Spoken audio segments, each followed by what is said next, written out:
Meus queridos amigos, é uma alegria estar novamente aqui com vocês para mais um Café com Luz. Esse espaço para que a gente possa conversar sobre espiritualidade, a nossa essencialidade, só que de uma forma mais informal, tomando um cafezinho, batendo um dedo de prosa. Vem estar conosco aqui virtualmente e vamos conversar sobre isso. E hoje o nosso café, ele vai dar uma espécie de segmento, uma ideia que a gente vem persistindo, e o nosso convidado já falou a respeito disso também em outra oportunidade. Nós vamos falar sobre atributos da divindade com o nosso querido irmão Saulo César. Tudo bom, Saulo? Tudo bem, Maurício. É uma alegria estar aqui com você, com as pessoas que nos assistem pela internet. Esse espaço de informalidade e amizade. É um prazer estar aqui. Pois é, uma alegria, Saulo. E para você que está nos assistindo, que ainda não conhece o Saulo, a gente é assim tão informal, mas tem que fazer a apresentação, não é, Saulo? Nosso querido amigo Saulo, aqui em Brasília, né, nós estamos sediados em Brasília, trabalha no movimento espírita como palestrante, como divulgador da doutrina, como estudioso, pesquisador do Núcleo de Estudos e Pesquisas do Evangelho, DF, né? Também é colaborador, membro do NEP, FEB, pela Federação Espírita Brasileira, e também coordenador de um trabalho que reúne as obras de Emmanuel através da psicografia de Chico Xavier, comentando o Evangelho, que é o Evangelho por Emmanuel. Vamos fazer a propaganda, não é só porque ele está aqui não, mas é um material muito precioso para a gente. E atributos da divindade, Saulo. E a gente conversava nos bastidores, e aí eu tive aquela ideia, falei assim, vamos trazer uma frase bonita? Começar do princípio, né? Começar do princípio? Vamos fazer uma citação do Velho Testamento, você que estiver com a sua Bíblia em casa. Olha só que bacana, Salmo 19, versículo 1. Os céus declaram a glória de Deus e o firmamento anuncia a obra das suas mãos. Que bonito. Além de ser bonito, vamos começar por aqui, Saulo? Você estava fazendo uma observação desse versículo, dessa estrutura. Interessante porque quando a gente olha os salmos, né, os salmos são poesias, letra de música, e a gente vê na estrutura desse versículo algo interessante porque ele utiliza muito o modelo da poesia hebraica, que é fazer a contraposição de ideias. Então, quando ele coloca os céus, aí depois ele fala o firmamento. Declaram, anunciam a glória, a obra de Deus de suas mãos. E esse Salmo 19, quando ele começa falando isso, ele retoma a ideia de que aquilo que anuncia a existência de Deus, a obra de Deus, é aquilo que nós podemos ver, que nós podemos enxergar. Quer dizer, o universo é a obra de Deus, que ao mesmo tempo é o que ele faz, mas é o que dá notícia da sua existência. E essa concepção remonta ao Gênesis, desde o princípio, a ideia do Deus que é criador e do Deus que vai moldando, que vai conduzindo a sua criação até que ela se aproxime dele novamente. É importante, não foi à toa que a gente trouxe esse versículo, porque continua sendo a dificuldade, mesmo para aqueles que se consideram crentes na divindade. Não é só a questão do ateu que pode ter algum problema com isso. Eu acho que para nós ainda é difícil entender esse Deus que, ao mesmo tempo, está presente na criação, mas o que é a nossa necessidade de ter isso tangível, de ter isso personificado. A gente falava no outro café a respeito do Deus antropomórfico, que esse realmente é para não acreditar mais, né? E que Kardec, na primeira pergunta não quem é Deus, mas o que é Deus? Mas o que é Deus. E agora, num salmo como esse, está fazendo novamente, isso 700 anos antes de Cristo, não é isso mesmo? Exatamente. Para que a gente olhe Deus e a sua expressão no firmamento, para que a gente veja a glória de Deus. Mas é só no firmamento? A gente está falando de atributos da divindade. Como é que a gente pode fazer uma ponte disso, Saulo, com o que a gente está vivenciando hoje, não só dentro do Espiritismo como contributo, mas amadurecimento em todas as crenças que a gente tem visto, o amadurecimento da ideia de Deus. O que eu acho interessante é que esse versículo, ele dá um ponto de partida, porque você começa a conhecer Deus pelas suas obras.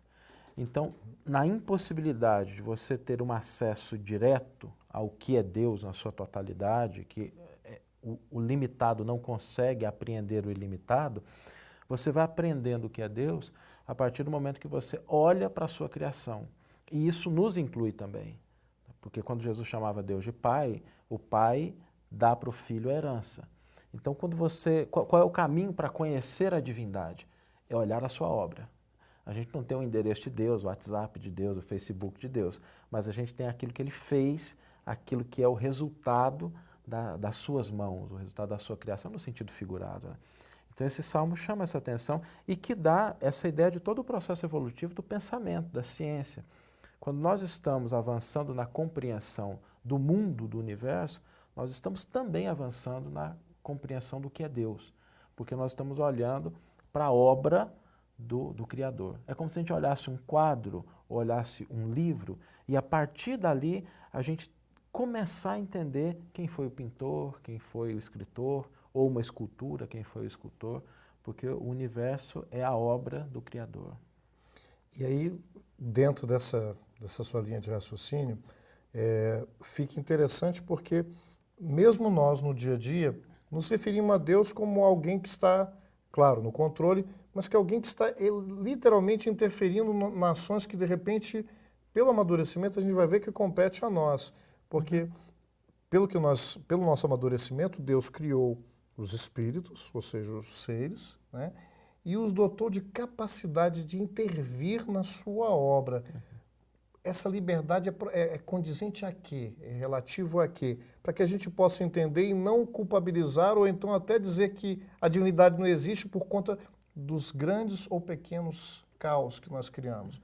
Como é que a gente pode tentar amadurecer isso? Quando a gente pensa na liberdade da criatura humana, é muito como a gente pensa na liberdade dos filhos, né, de quem, quando é bebê, tem liberdade, mas tem que ser uma liberdade assistida porque ele não tem condição ainda de lidar com todas as suas escolhas.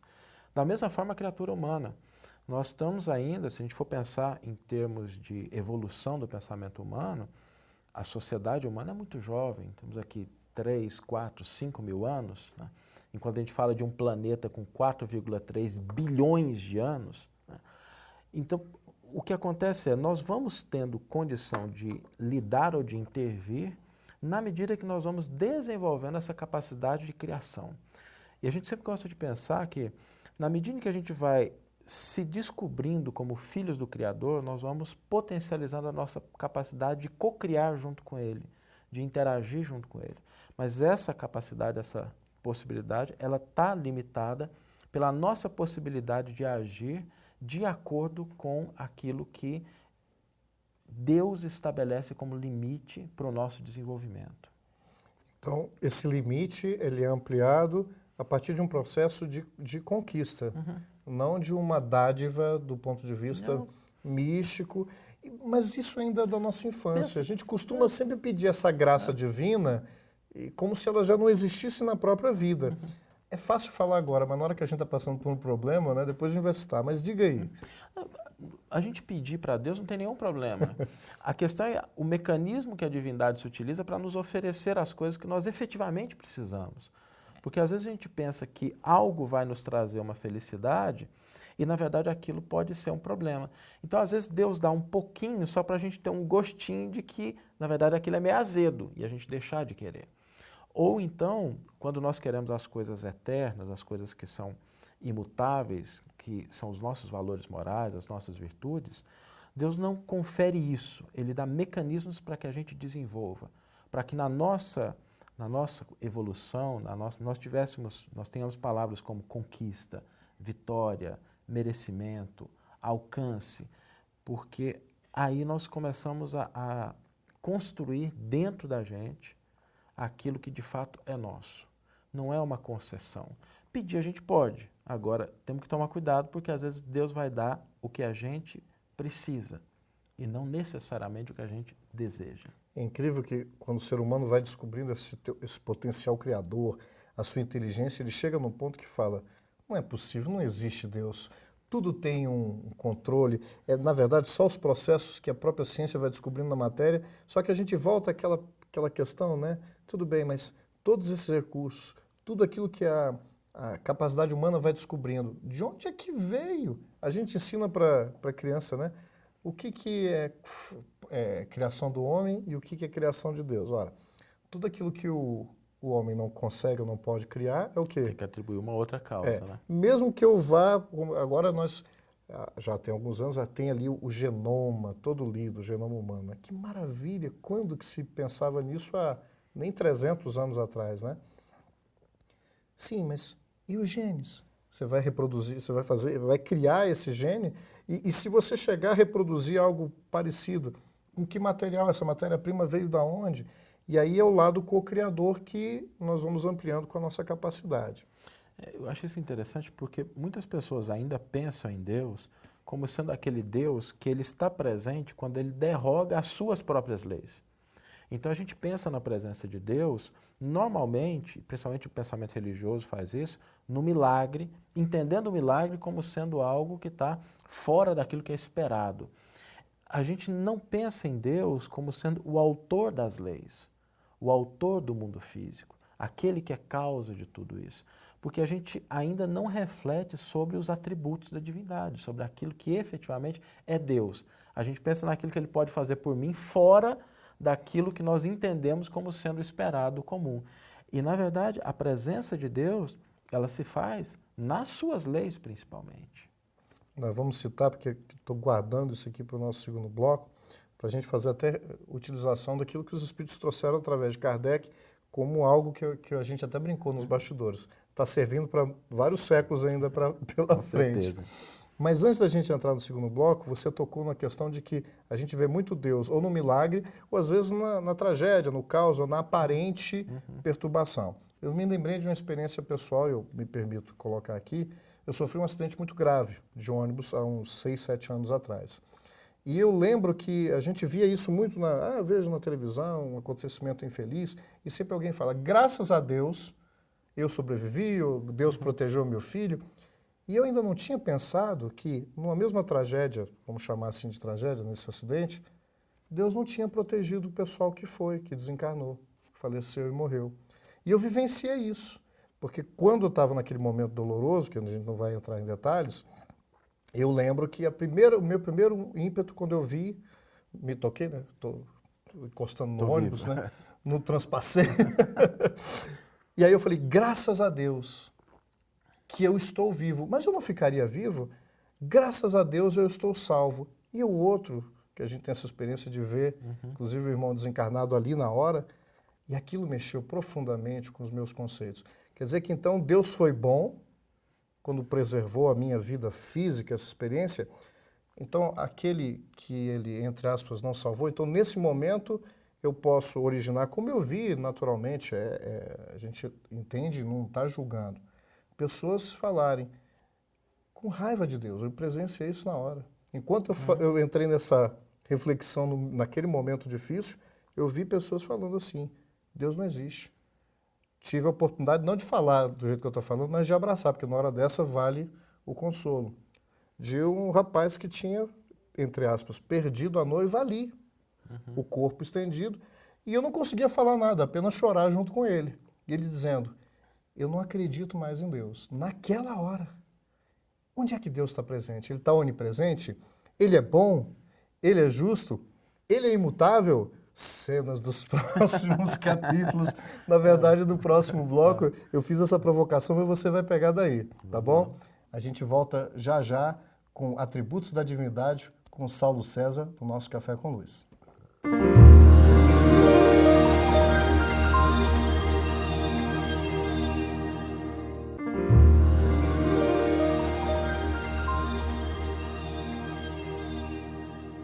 Meus amigos, nós voltamos no nosso pequeno intervalo, agora no nosso Café com Luz, falando sobre os atributos da divindade, nosso amigo Saulo César.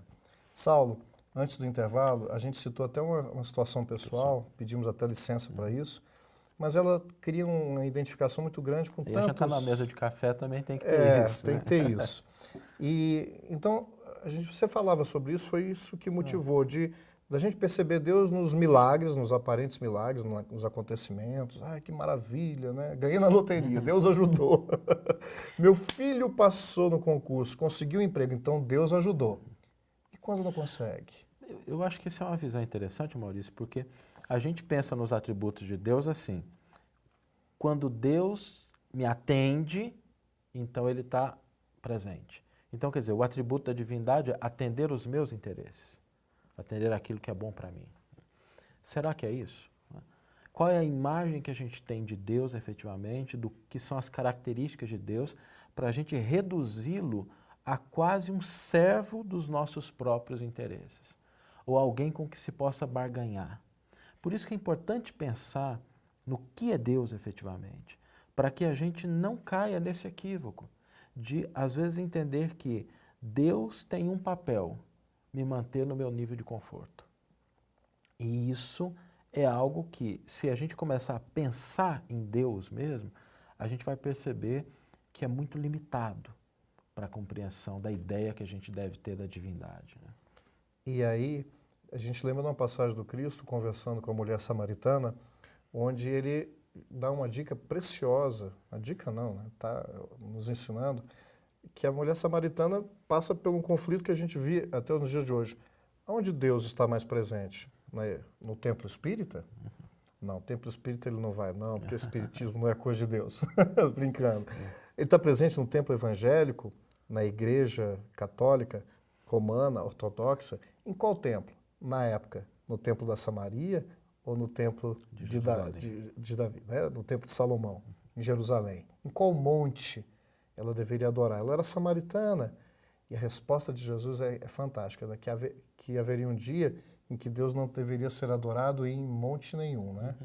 Mas Deus deveria ser adorado o quê? Em espírito e verdade. Em espírito e verdade. Ele já dá uma dica de que Deus não habita templos. Ou que tipo de templo, né? O templo íntimo. Quando a gente pensa na divindade, né? O primeiro problema que surge é quando a gente pensa assim, Deus é o que em termos de tempo? Porque todas as religiões preconizam o ser individual como imortal, todas elas, né? O espiritismo, o catolicismo, os evangélicos, as religiões orientais identificam a existência de um ser imortal. Mas Deus está acima disso, porque Deus é eterno. E eterno não é aquilo que dura muito tempo, é aquilo que transcende o tempo. Quando a gente pensa mais em complicado, Deus, porque a noção de eterno, me corrija se eu estiver errado, é aquilo que não teve nem início nem fim. Olha, aquilo que não tem fim eu até consigo entender Porque bem. a imortalidade dá essa noção. Agora, aquilo que não teve início, se vocês souberem, por gentileza, mas é o que dá para entender. Porque se teve um início, alguém criou. Isso. Então já não é Deus. É difícil, Saulo. Mas é a mentalidade que a gente precisa começar a desenvolver, porque partindo do pressuposto de que existe Deus, esse Deus deve estar acima de todas as coisas criadas. Ele não está nem dentro do universo, ele está além do universo. Além do universo. Então, esse Deus que está além, que ele transcende todas as coisas, o que não significa estar afastado delas, porque a transcendência não é o mesmo que a ausência. Transcender é você estar além, mas você também pode estar presente. A gente começa a pensar nesse Deus que, primeiro, é eterno. Segundo, ele não pode ser mutável, ele não pode ser assim, ora eu sou desse jeito, ora eu sou daquele. E ele tem que ser bom e justo. Porque um Deus que não é soberanamente bom e soberanamente justo, além do que nós compreendemos como justiça, faltaria a ele atributos sem os quais ele já não seria Deus. Se ele não for onipotente, então tem coisa que ele não pode fazer, então já não é Deus. Se ele não for onipresente, então tem algum lugar em que Deus não está, então aquele lugar onde ele não está surgiu como? Já não é Deus. Pensar nessa divindade como sendo algo que está além do tempo, que está presente em todas as coisas, que é onipotente e que é bom e que é justo, começa a fazer com que a gente olhe para a sua obra e entenda um pouco aquilo que acontece com a gente.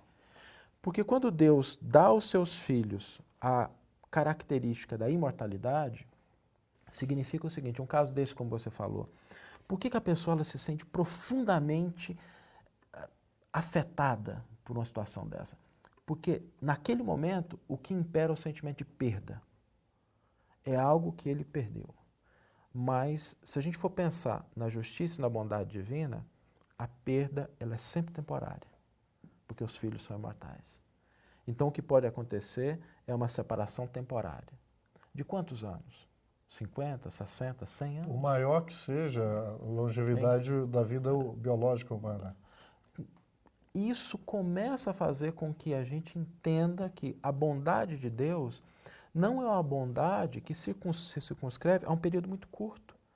Porque quando ele cria os seus filhos imortais, ele dá a possibilidade de que aquilo que nós entendemos hoje como sendo um grande problema, ele é passageiro. Ele vai passar, ele vai superar. Um dia todos nós estaremos na situação de desencarnados. Então, esse rapaz que perdeu a noiva, a diferença entre ele e a noiva não é uma diferença eterna, é uma diferença temporária. Ela cruzou um caminho, cruzou um portão, que ele também vai cruzar. A diferença é só de um tempo muito curto. Se o amor for legítimo, se o amor for verdadeiro, ele transcende esses espaços temporários.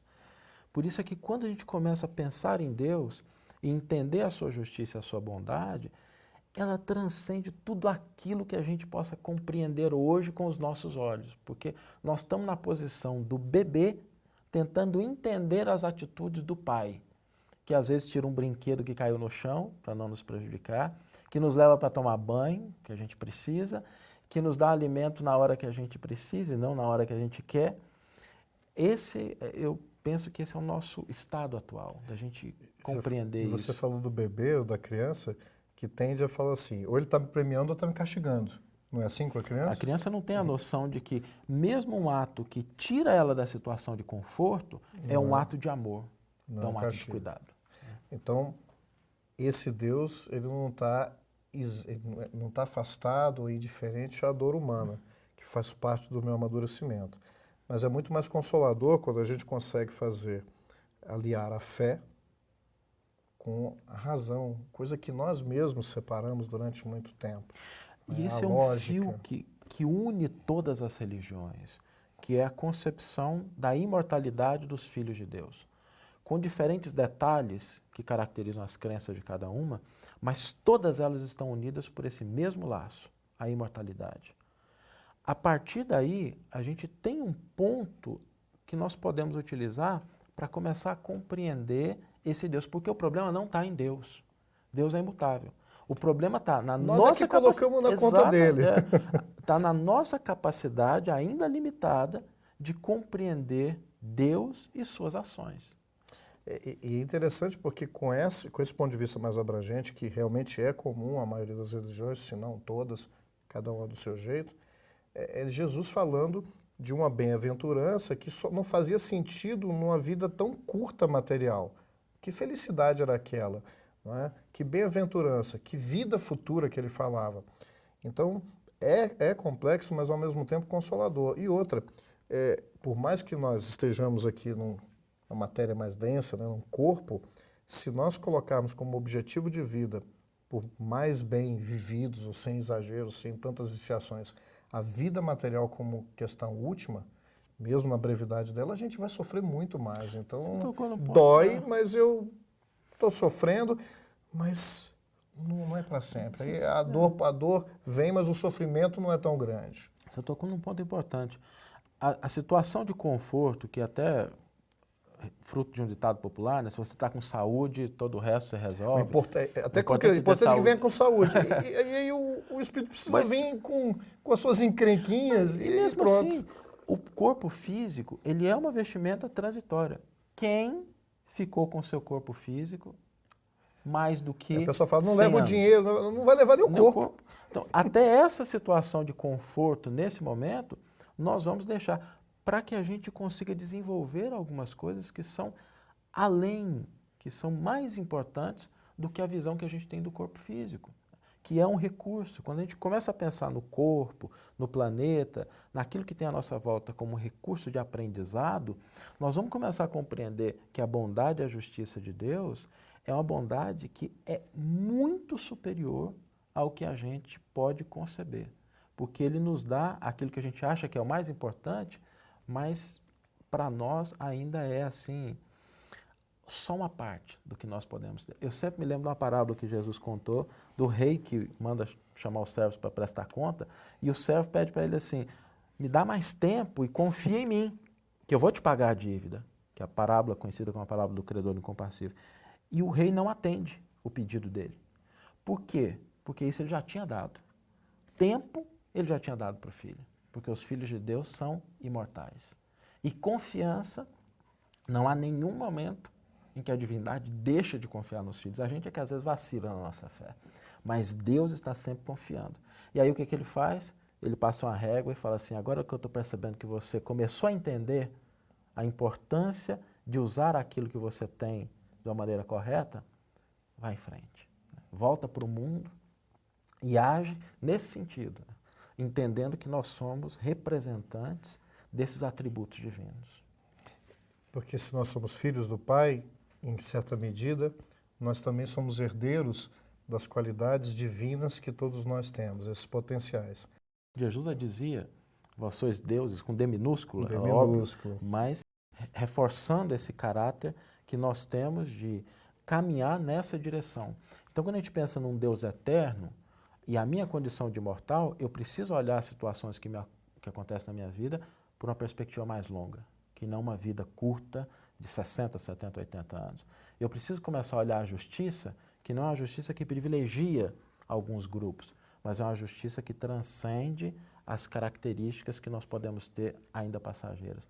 E numa bondade que é infinita, ainda que às vezes não compreendida. E quando a gente vivencia, ou seja, a experiência material é fantástica.